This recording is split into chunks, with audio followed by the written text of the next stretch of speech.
Two, one. All right, guys, welcome back to the Adam Peter Fitness Podcast. Today on the show, I have Paul Barnett, who is probably better known by his YouTube alias, Anabolic Bodybuilding. And Paul is a NPC or a IFBB pro at this point, and just got his master's pro card. And Paul has a lot of really good practical advice on his YouTube channel regarding, really how to enhance bodybuilding responsibly and in a manner that is still going to get you results without, killing yourself super fast. So, it's just I followed Paul for quite a bit. I actually first saw you in the Team Evil Genius Facebook group, commenting in there. I Oh, thought you always had like yeah, some pretty good like insights. yeah, Like I'm coached by Mircha, so um yeah, I wanted to just get you on and sort of talk a little bit more about just your experiences with bodybuilding because I think that's like the best teacher. So I guess like first things first is lots of guys when they are like trying to bodybuild, they don't do it when they're masters. And in fact, they don't really see a pretty dramatic body transformation like later on in life. And you did that. And I think that, you gained like what, like 60 pounds of stage weight in like a couple of years. yeah, something like that. It's a little bit deceiving because I was big in my 20s. And then I took a 10-year, almost 12-year break from lifting. So some of it was just muscle memory, getting some of it back. But yeah, I mean, I'm bigger than I was when I was in my 20s. And I think some of it's just taking a smart approach to thing. And then also like guys get older and they just get this mentality that they can't do things. Like it's, I can't do it anymore. I have taken quite a few masters competitors. I also work with younger guys, but I have a lot of masters competitors I work with, the guys that thought they couldn't grow, and even in their 60s, they're growing and adding size on stage. So clearly that whole thing that you can't grow past 40 is just not true. Right. And I guess like especially like with your enhanced, you can create that hormonal environment to make progress. Probably is a little bit different when you have your testosterone levels declining when you're naturally. But I guess I wanted to ask you there, like, what are some of like the main things that you feel like really helped you get that new spurt of progress? Because I've noticed that progress isn't really like we like to think it's linear, but like I'll literally have times and it's like I all of a sudden just gain like 5 pounds and like it's just like I look leaner, arguably even. Progress at anything, man. I mean, it's not just bodybuilding. I've done a ton of things. I played sports when I was younger. I played basketball. I've run businesses. I've run multiple businesses. I've been an entrepreneur my entire life. And progress always comes in spurts. That's how it is. And I think it's just being consistent, doing the things that the basics, whatever your chosen craft is on a daily basis and being consistent with those over a long period of time, and then you'll have these breakthroughs. I've seen it in business too. Like I remember I opened my first business up when I was, I don't know, 21, 22. I was still in college. And I remember the first couple of years I didn't make any money, but I just kept grinding away at it and grinding away at it. And then just one day, the money just started flooding in and started making a ton of money. It's the same thing with bodybuilding. Like you can grind away in the gym for weeks and months, and then sometimes it doesn't seem like anything is happening, and then you have these breakthroughs of progress. And I think that's why bodybuilding is such a mind fuck because it's such a long journey. I mean, really, you look at most IFBB pros, they have been training, following a structured diet, probably taking PEDs for upwards of 10 years before they even turn pro. I mean, most guys, there are some people that fast track it. Usually, if you're a genetic anomaly, sometimes you can fast track it, but even those guys, I mean, it's still 5 to 7 years. And I don't think most people have the patience to stick with something for a week, much less months, much less years. I did jujitsu for years, and there was I remember the Brazilian jiu-jitsu black belt that ran my school, and he asked us one day, he's like, "What's the difference between a black belt and a white belt?" And we were like, "What?" And he goes, "The black belt's just the white belt that kept coming to class." Really, it is Right. that simple. And I'm not saying that everybody can be a pro bodybuilder. There is some genetic component to it, but I also think a lot more people have the potential to do so than give themselves credit for it. It really is just unless you have some sort of structural flaw or some sort of genetic, you know, you're in a genetic anomaly, maybe like where you're a complete non-responder or you don't grow. I would say like probably a lot more people could turn pro than what they think they could. It's same thing with athletics. I mean, you see guys all the time in sports and professional sports. There are the dudes that are the genetic freaks that are the freak athletes that succeed, but there's also the guys that just grind away at it. I mean, like Tom Brady. I mean, that dude was probably had one of the worst combines of any professional athlete of all time, and he ended up being the best quarterback of all time just purely through hard work and effort. I think that's a really great message because I think that with bodybuilding, it's different from a lot of things because it really is that delayed gratification. I think that with a lot Yep, of stuff, like you do see pretty fast improvements. Like I'm a musician, and I always was like, the more I practice, like the better that I got, and it was like a pretty like linear improvement, and I could pretty like pretty efficiently modulate like my response and time. Like, I was, learning a song or whatever to the point where now it's like I can learn something in 30 minutes, or less. But with bodybuilding and powerlifting, like past your noob stage, it's one of those things where you put in more work and seemingly you just get less out of it. I think lots of people get discouraged by that.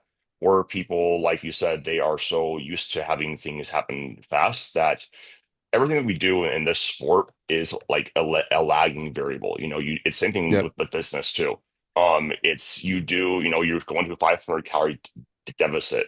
People think they're going to and just strip body fat is going to be pound, pound, pound for every day, and you're going to have fluctuations. And I really do think that the thing that I respect most about people in particular with a good physique, is that it shows that they are consistent and they are disciplined and that they have the ability to delay gratification, and that they are more in general process oriented than outcome yep, oriented. Because for me, I had a really shitty last year of training. I do powerlifting. That is my thing. But like I had injuries. I got diagnosed with celiac disease. Lots of things came up, and I still trained.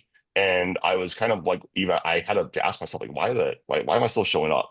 And I was like I just love lifting weights, like just for lifting weights' sake. And that's yep. why I make progress, and that's why I've been able to consistently grow and make improvements with my physique and strength because I think more long term. And I had this realization like literally yesterday of like, if I only add like 10 pounds to my squat and deadlift per year for the next 10 years, I still be deadlifting 800 pounds. Like I'm fine with that. And I think that just having that more long-term perspective instead of having to make progress as fast as possible, um, is really helpful as well because like when you are trying to compare yourself to these pros with these anomalies, you're going to be disappointed because you're not them. Yep. That's interesting. You're a musician. I actually have a degree in music. That's what I went to school for. Really. Yeah. And from being a musician, um, I mean, it takes thousands of hours of practice to perfect an instrument. They see the guy on stage playing the guitar seamlessly and with ease, and that's what the result of thousands of hours of practice and rehearsal looks like. I went to a music conservatory, and there's a Malcolm Gladwell quote, but and we would talk about it periodically, but 10,000 hours to perfection. That's generally what it takes. And whatever your chosen craft is 10,000 hours of repetition and rehearsal to become a master of whatever your chosen craft is. Generally, I mean, it's a general rule, but that's what I've seen. And yeah, it's same thing like with you were talking about with powerlifting. It's a slow grind and it's working through challenges. I mean, it's not like I've had, I don't know, two, three surgeries in the past 7 years. I've had health issues. I had cancer. I've had, Lyme's disease. I mean, it's just, but there's been a bunch of ops, and recently this finger infection. You just work through these things. You work around obstacles. It's not, as you said, it's not a linear path up. I heard a saying one time. I don't recall who said it, but you don't climb Mount Everest for the view. You do it for the journey. It's not the view that you go.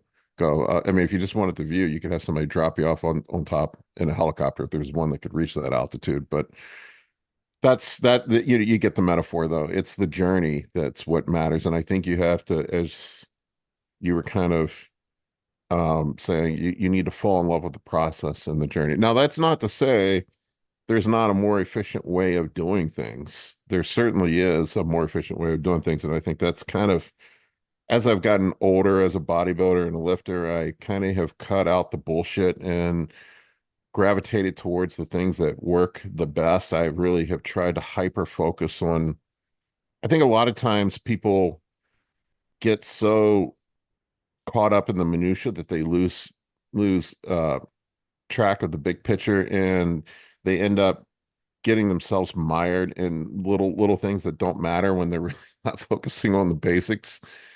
And I really have tried over the last like 5, 6 years to cut out bullshit periphery stuff that doesn't really matter and focus on the stuff that's going to get me the most bang for my buck, for time invested in what I am actually doing. It's going to get me the best result for time invested. So, there are people that grind away at stuff, and they grind away at the wrong things too. You'll see it in music too. You'll see Yeah. guys that, they practicing. There's what was it they used to tell us at conservatory? Perfect practice makes a perfect performance, or something along that analysis. So, or along that line. So you can't, if you're practicing the wrong things, it's not going to end in a good result.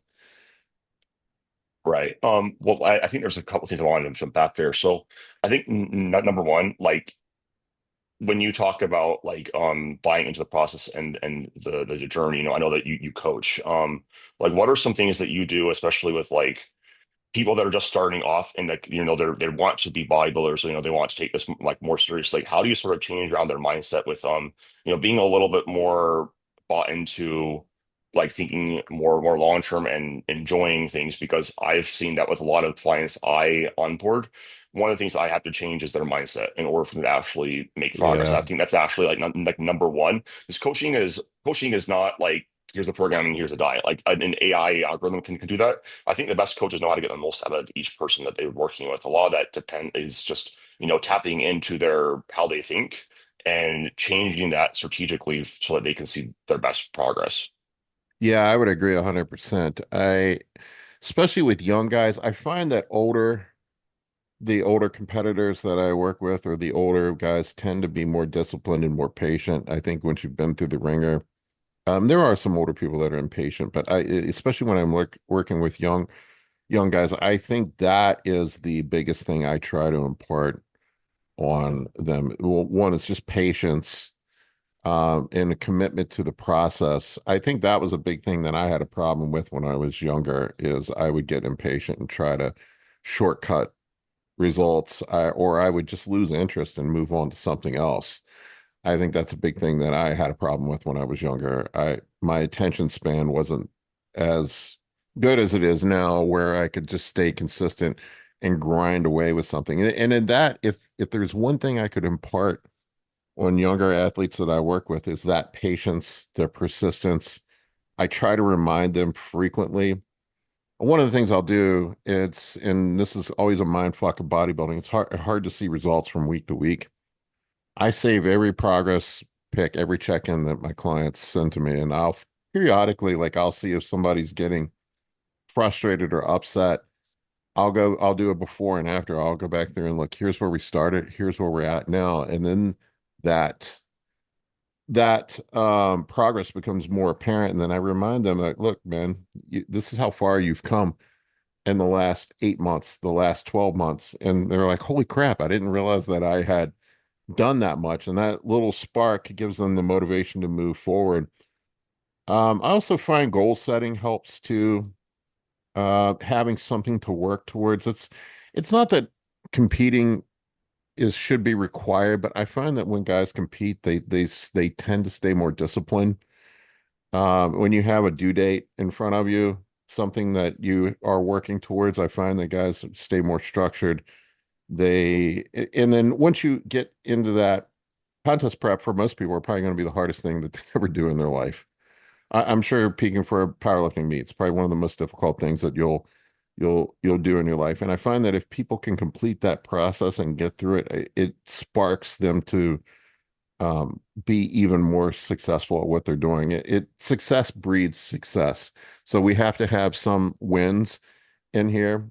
And that's kind of what I try to do with younger guys. Now, there are some people that don't need that motivation, but I'd find that most people they need to believe in themselves. They need to believe and understand that they can actually do things that they didn't think they could do. And I had those moments when I was younger. I had some really good mentors that taught me how to push through things, push through those mental hurdles, learning how to quiet that voice in your head. There's always that voice in your head that's telling you, man, this is too hard. Man, this is not working.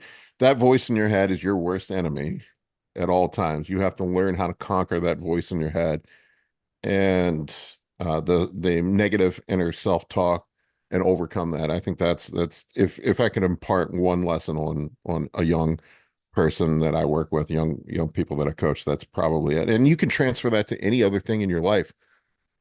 Once you've learned how to push through those things, you can transfer it to business, you can transfer it to any other endeavor that you're in. And I think that's why a lot of times you'll see bodybuilders and ex-athletes end up being very successful in business because they learn how to grind.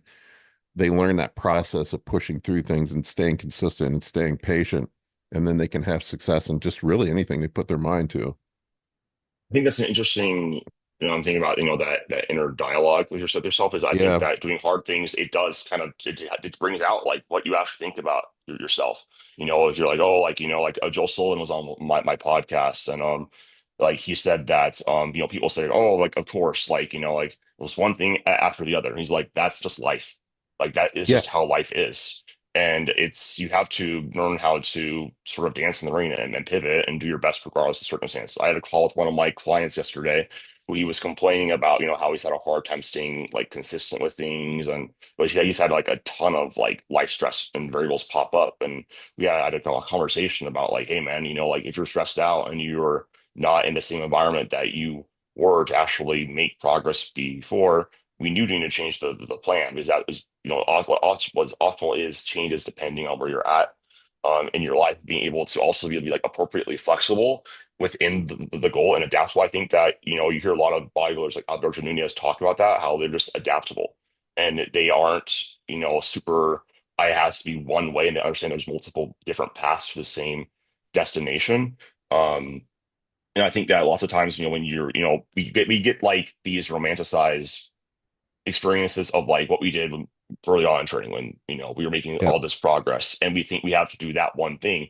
And something that I've learned is that like we want to think that we are input output systems, and to some extent we are, but we're also like not machines that are going to respond the same way all the time to the exact same thing. A good example is like when I started off, like I was bulking at like 2,500 calories and now it's like 4,000 plus. And that's just an example of how things change over time and being able to just be appropriately flexible to accomplish Yeah. your goals. So, and then I guess like just like experience also, you once you understand, you gain more experience with like what it's like when you're building muscle, like what you get more used to, like your bulking physique or like your cutting physique. I think that can also be helpful as well.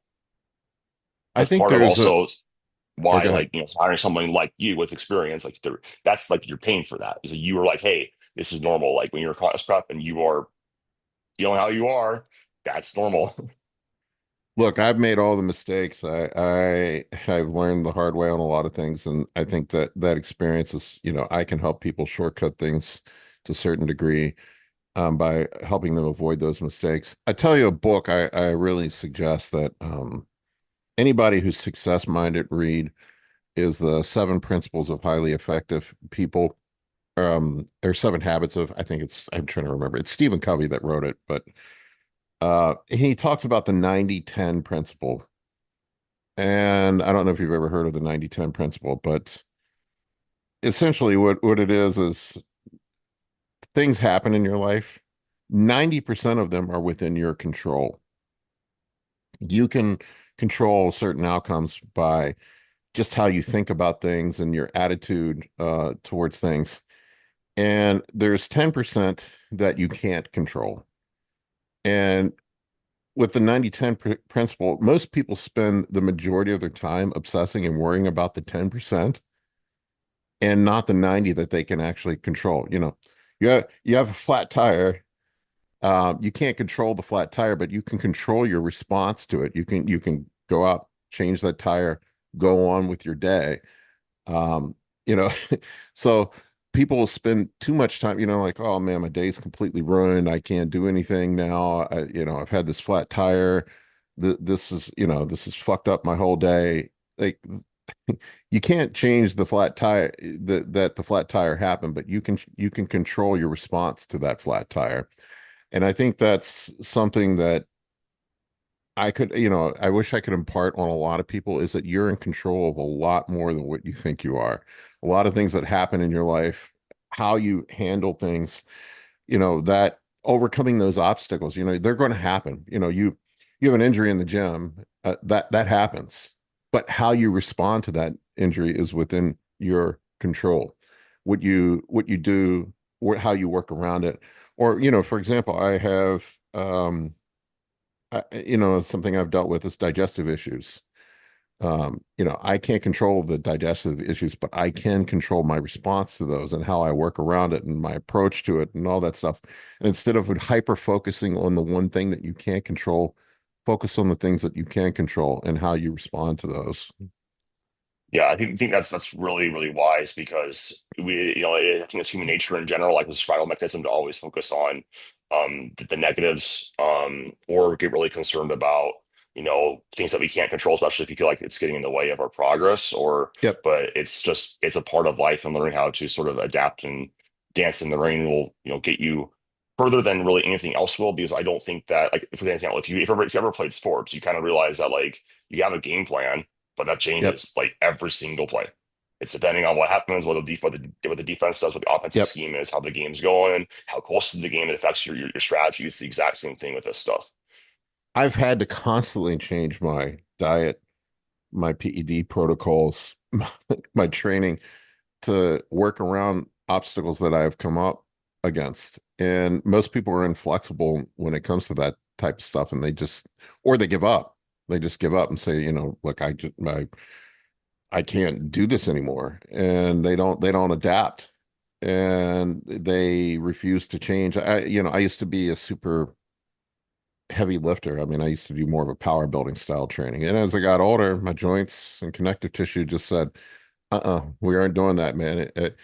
I started getting injured. I started having muscle tears and joint problems and things like that. And instead of just being stubborn and continuing to train that way, trying to train that way, I had to change it up and try something different. And I continued to progress when I did that.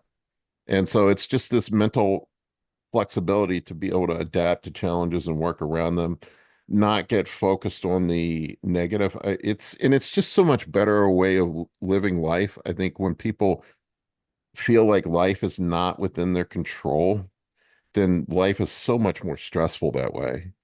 When you realize it's just like this thing clicks in your head when once you realize that you can control the outcome to a lot of things, and you start focusing on being able to control that outcome and stop worrying about the things you can't control, life gets so much better. Right. No, I fully agree with you there. I want to ask you about sort of like over dieting for contests, because I think that lots of times bodybuilders get in this mindset of, it's like a shredded glutes Oh, I've been there contest. before. And I think that we forget that there's other factors other than conditioning. And something that I've seen happen with my physique is, like, I call it the vortex of leanness. You get sucked into it and you're like, what if I got a little bit more shred? What if I got a little bit more shred? And guys sort of over diet and lose their shape or their pop, like, makes their physique actually stand out. Because, like, what I've noticed is that I think that for some guys, like, they just have those muscle insertions and body fat distribution patterns where, like, their glutes just get shredded just very, very easily. And other guys, like, they have to be like to sacrifice, a lot of muscle or some other area of their physique to actually, get down to there. And so I guess, like, how do you balance conditioning with, like, finding like the look for the athlete? And do you think it's necessary that you actually need to go like too far, like in your own experience? to actually get down to like stage conditioning to know like, well, where do I start to lose my look versus where do I look best? I've seen it go both ways. There, when you go, anybody goes to a local show, you're going to see two types of people on stage. Usually, you're going to see the dudes that over diet it and look like they came out of a forced labor camp. The guys that are stringy and flat and they've lost all their muscle. And then you're going to see the guys that look like they're 8 weeks out. Very rarely do you see somebody at a local bodybuilding show that nails it. Usually those are the guys that win. And the over dieting thing, I have done it before, man. My first show back, I dieted down. I got down to 185, man. It was fucking horrible. I looked awful. And this is one of the things where you can be a victim of your own work ethic. I think a lot of guys, there's this bro mentality that if you haven't felt like you're on your deathbed going into a show, if you haven't worked yourself so hard that you're on the verge of dying, then you aren't ready for a bodybuilding show. And I hate that mentality. Honestly, if you're doing things correctly, you shouldn't feel like you're dying when you're getting on stage. And I think it's this bro mentality that you just have to do a shit ton of cardio, that you have to starve yourself. It's the old I'm going to eat cod and asparagus and do 2 hours of cardio mentality. Honestly, I think your best look is going to be if, and this is always kind of my goal when I'm working with clients, I want to be able to get them ready on the least amount of cardio and on the most amount of calories that I possibly can get away with. And if you can do that, you're going to have a better result on stage. Now, I think some of that starts in the off season. I think a lot of dudes just get too fucking fat in the off season, Yeah. right? If you're 25% body fat and you have to lose 50 pounds to be stage ready, you're not going to have a good look when you get on stage. And I found, and I worked I have a second degree in computer science, more specifically data analytics, and I ran an IT company for years, and I like to look at data. And so I did 42 contest preps this year with people, and I've been having people get DEXA scans at the start and the end of contest prep. And what I've seen, you don't have to be as lean as you think you do to look great on stage. I found that somewhere between 6 to 7% body fat on a DEXA scan. Six is usually shredded glutes. Everybody talks about Yeah. 3, 4%. And what I found is like when you get below 6%, usually the look gets worse. You usually start getting flat, you start getting stringy looking, you start having this fatigued, worn out look when you get on stage. And that's not to say that you shouldn't push to get lean. I try to get people all that subcutaneous fat off if we can. I like to keep people leaner in the off season. Like I don't want somebody to be to the point where we can't see abs in the off season. I think that you need to stay to where you can at least see the outline of abs. I find that 1 to 2 pounds a week of fat loss is probably the max you can push without losing muscle tissue. I mean, you can do the math on it. I mean, if you're losing 2 pounds a week of pure fat, that's 1,000 calorie a day net negative energy balance that you have to be in. That's pretty That's intense. pretty tough. Yeah, and then what I like to do is to have people ready 2 weeks out. Have you ready to go? Have you lean? And then we pull back training, we pull back cardio, and we push the food up going into the show the last 10 to 14 days. Because when does everybody always say they look the best? It's the week after the show, right? Yep. That's when everybody says, God damn, I wish I As looked long as like I this didn't one. binge eat for every single day.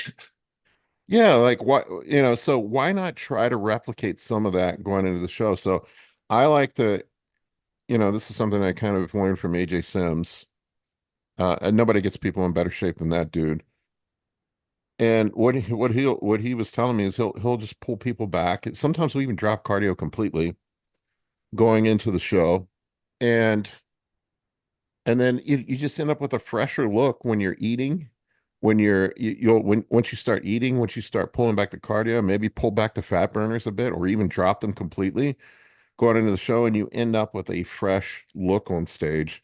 You fill back out, you look good. And then at that point, it's just some water manipulation to get you harder and looking good on stage. So yeah, and I think a lot of times people are just a victim of their own work ethic, or they just got too fat in the off season and they have to push the prep too hard. If you have to do 2 hours of cardio to get ready for a show, you fucked up somewhere. Yeah. Yeah. I think that one thing that I've always just been, it's always baffled me is like people that I see like they're just getting clearly somewhat spillover into body fat when they're bulking. And in my head, I'm like, you do realize that you can pull back on the surplus. Like, there's nothing that says just because you're like, oh, this is just what I'm doing, like you have to stay there because it's like pretty clear that like you're not only maximizing your muscle growth, like you're actually going over that point your body can maximize it. And like even you're taking all the gear in the world, it's like the most you can really gain a month, like realistically, is like 2 pounds. And that's like really pushing it and like really training hard. You're really sleeping well. You're really taking on like a good chunk of shit. But more likely it's probably closer to half a pound to 1 pound a month, and you don't really need to like force feed to get there.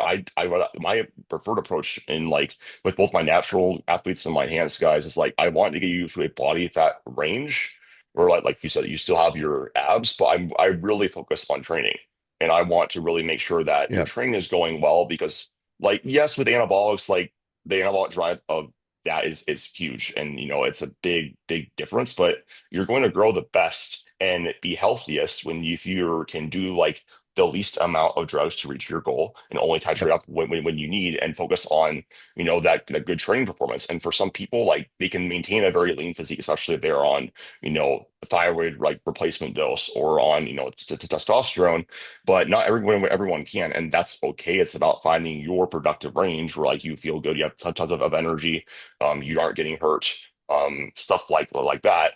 And then likewise, I think that as far as body fat percentages go, like I'm pretty lean like all the time, but like I don't think people understand like how lean like even 15% body fat really No. is.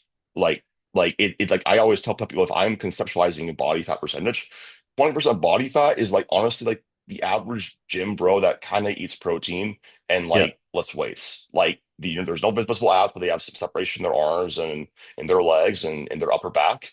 15% you have a four pack. If you're in between 16 19%, you have a two pack. You're starting to have veins coming on like everywhere too on 15%. Yep. 10 12% is like full six pack, like 12% usually for most men. 10% is like you look photo shoot ready.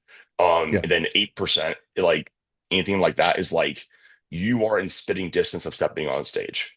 Yep. And I just tell people like, you know, the numbers don't matter as much, but like I really do think people just need to understand like they are much fatter than they actually think. And the Oh best yeah. thing I heard about this is like if you think you're ready, gain like lose 10 more pounds. Yeah. I think a first show really sets the yeah, first show people find out how fat they are. I'll get the guy comes to me and they'll be 250 and like I'll think I'm going to be super heavy and I'm like, nope.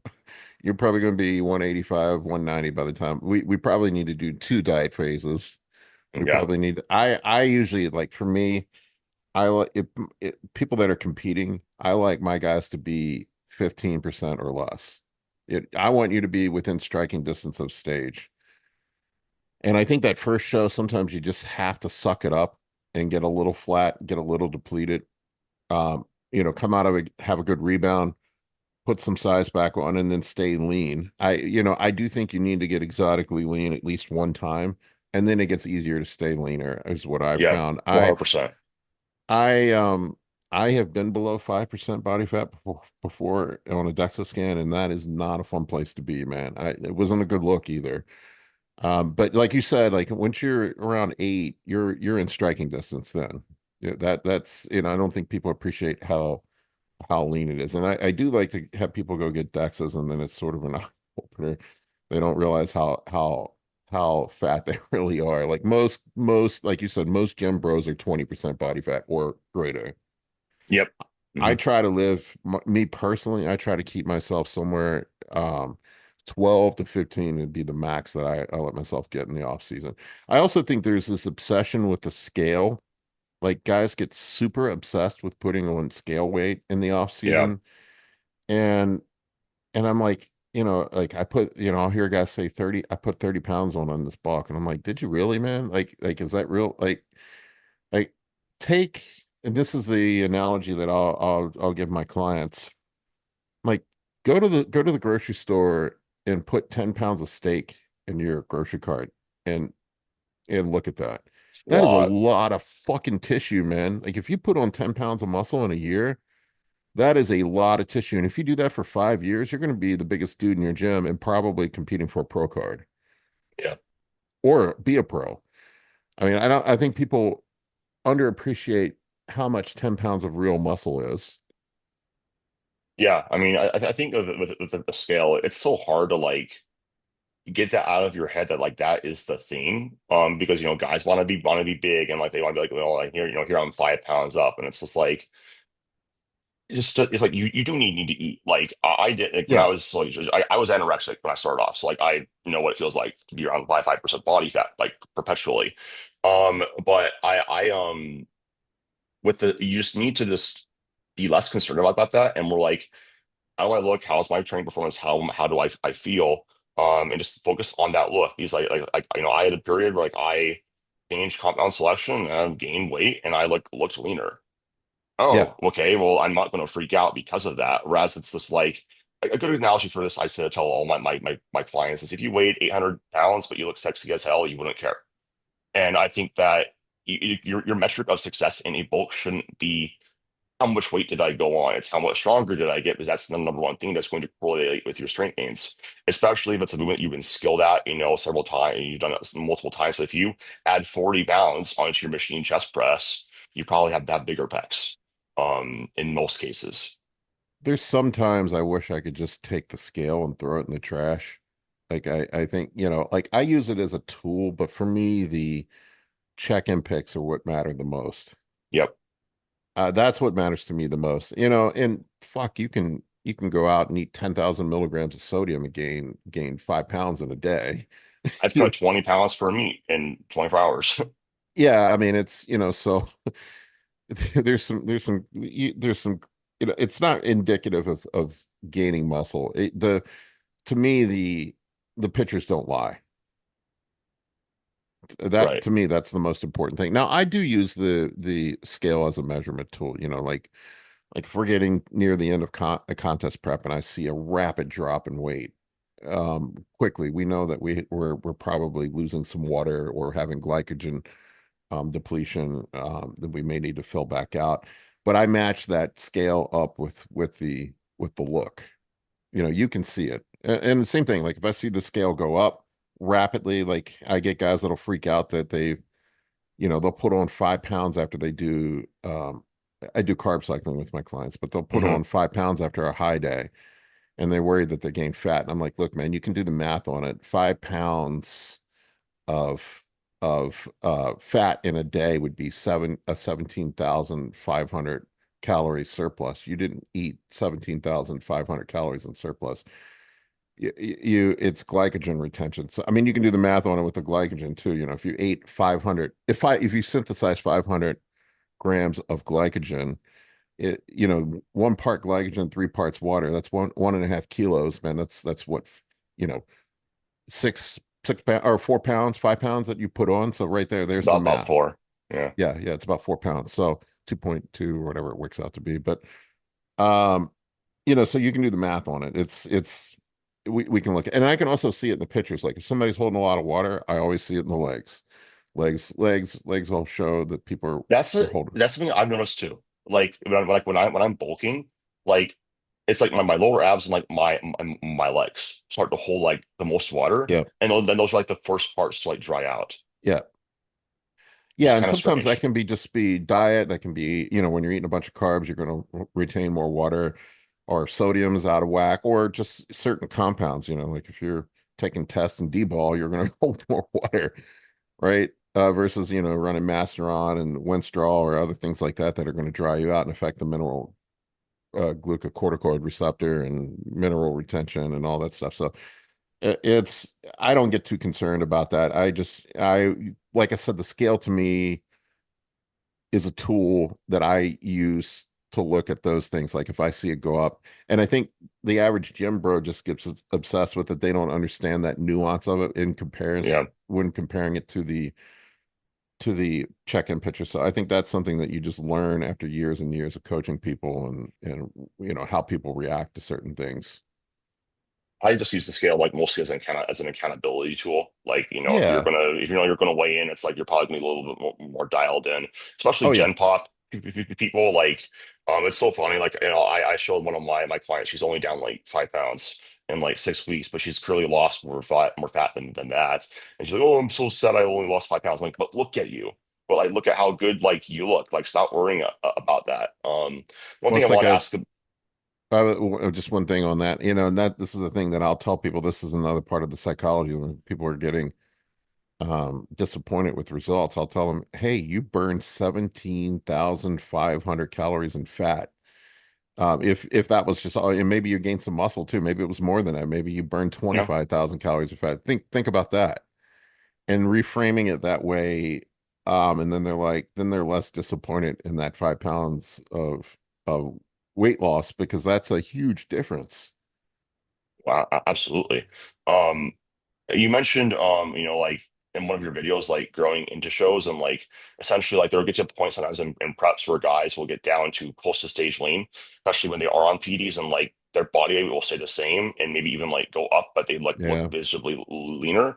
And sometimes that can be changes in like food volume. People get really hungry, and then they just they start eating more vegetables, and that can affect things. Do you think that's like really common for most people? Is like I know that usually around that point is like when orals are starting to be deployed or trends in the mix if people can tolerate it, and those can like obviously increase muscle protein synthesis. Those drugs are going to need energy to sort of synthesize the muscle.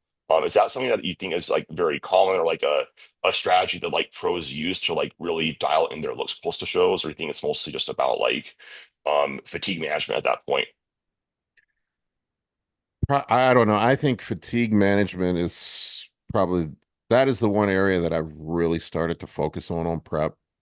And I've seen like with myself and with my clients over the last year or two, I have really tried to be way more aware of fatigue management.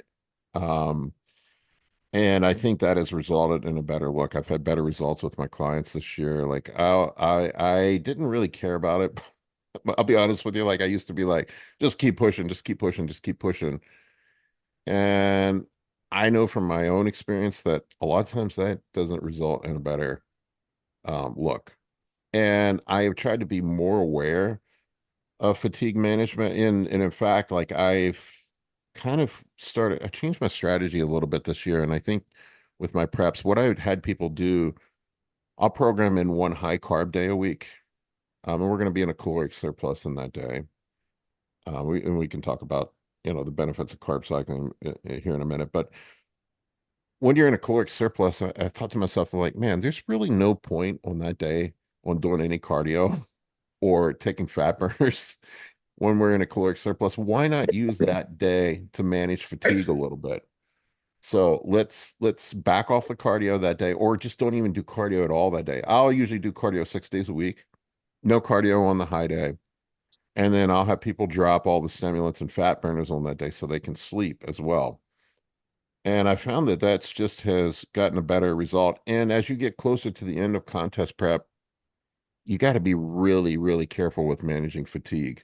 I've noticed like once you get, and there's also, once you've got, this is another thing to consider too. Once you have gotten all the body fat off and your carbs are low, there really is nothing left for your body to utilize for energy. And what's going to end up happening at that point, you're not, you're eating low fat, your carbs are lower. And what's going to happen is you're going to end up in a state of gluconeogenesis where your body's going to start breaking down protein structures for glucose. And that is not what we want at the end. So we have to be, what I found is at the end, I usually have to start pushing food back up and having more refeeds and pulling back cardio once you're fat free, because your body gets really fucking weird at that point, man. And, it's managing fatigue. making sure that we're not in a state where the body is in gluconeogenesis and breaking down protein structures for energy. So there's a lot more nuance once you're lean. I'll say that. I found that for myself, like number one, you that your point about getting exotically lean once helps you maintain that leanness. Like, and you, it's hard. So of course it does. So, you have like a leaner starting point. But at that point, it just comes down to like if you want to get down to like 10% or like less, it just comes down to coaxing your body there and like not trying to force it with like a sledgehammer. Like there, it's like rapid fat loss does work, not when you're that lean. You No. will just start hemorrhaging muscle mass, like even Yep. like on PEDs, it will start to happen.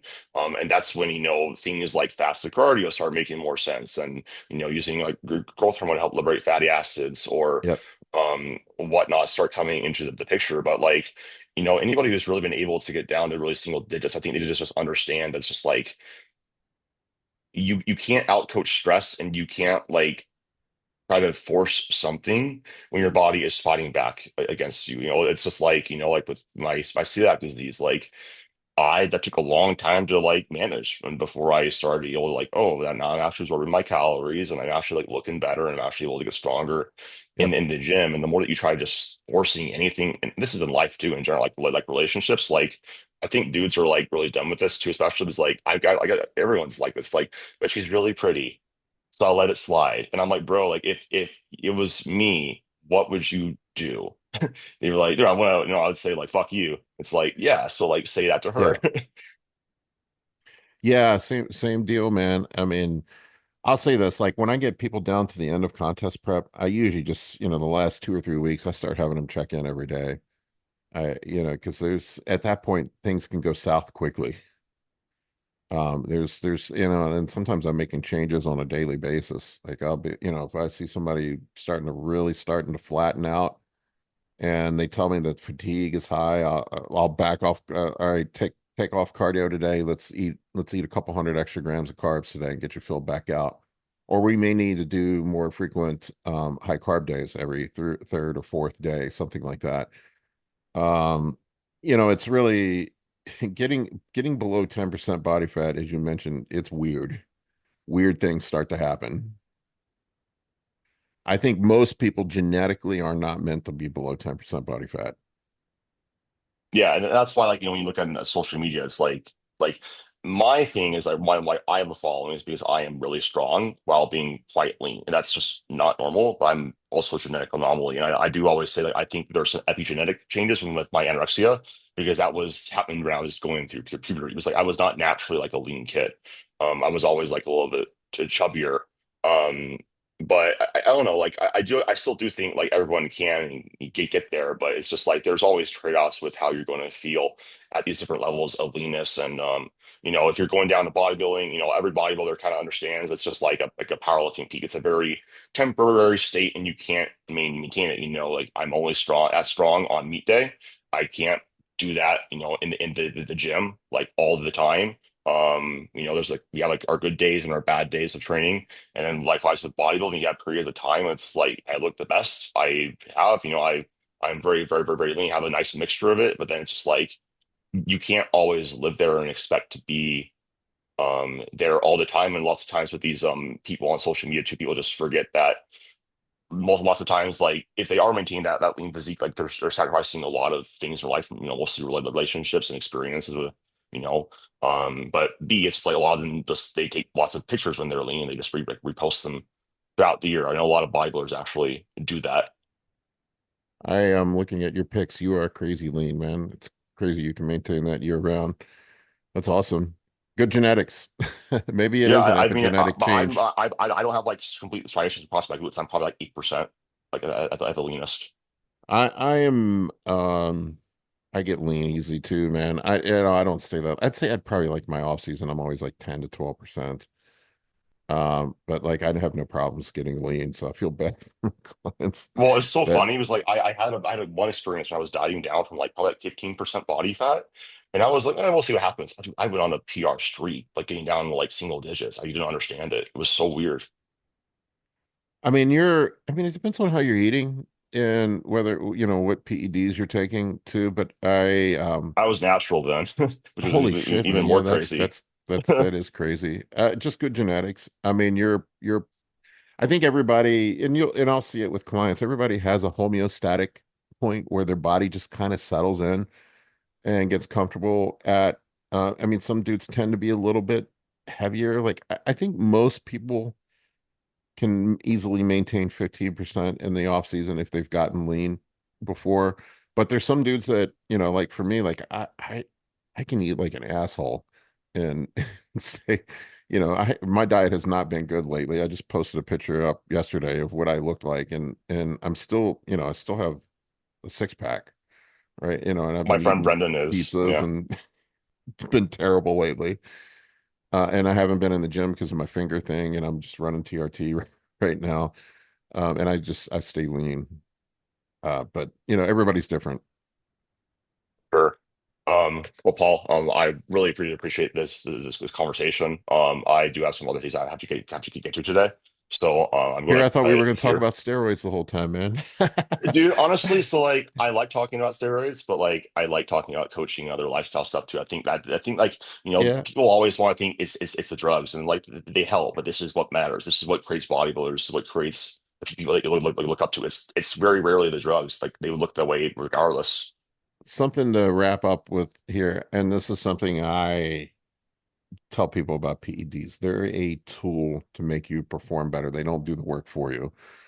And I think that's a misnomer that a lot of people have. And really, like the stuff that we focused on today was the mental aspect of it. And really, for anything, if you want to be great at anything, you got to master this first, the brain. You got to master your mind, that inner dialogue. You got to have control over yourself. You got to learn how to be disciplined. You have to learn how to be patient. You have to learn how to be persistent. And focus on that 90% that you can control. If I want to leave people with one thing, I think it's cool that we talked about that today. It's way more than drugs and diet. They're a tool to get a job done, but none of it's going to happen if you haven't mastered your own mind. Percent agree. So, Paul, people want to follow you on YouTube or Instagram, hire you for coaching. Where should they head? I am on Instagram, Paul K. Barnett. I am on X as well, Paul B3RD. And I am on YouTube. Anabolic Bodybuilding is my YouTube channel. Perfect. I'll make sure I include those details in the show notes for listeners. And thank you guys for listening to this episode. I'll talk to you in the next one.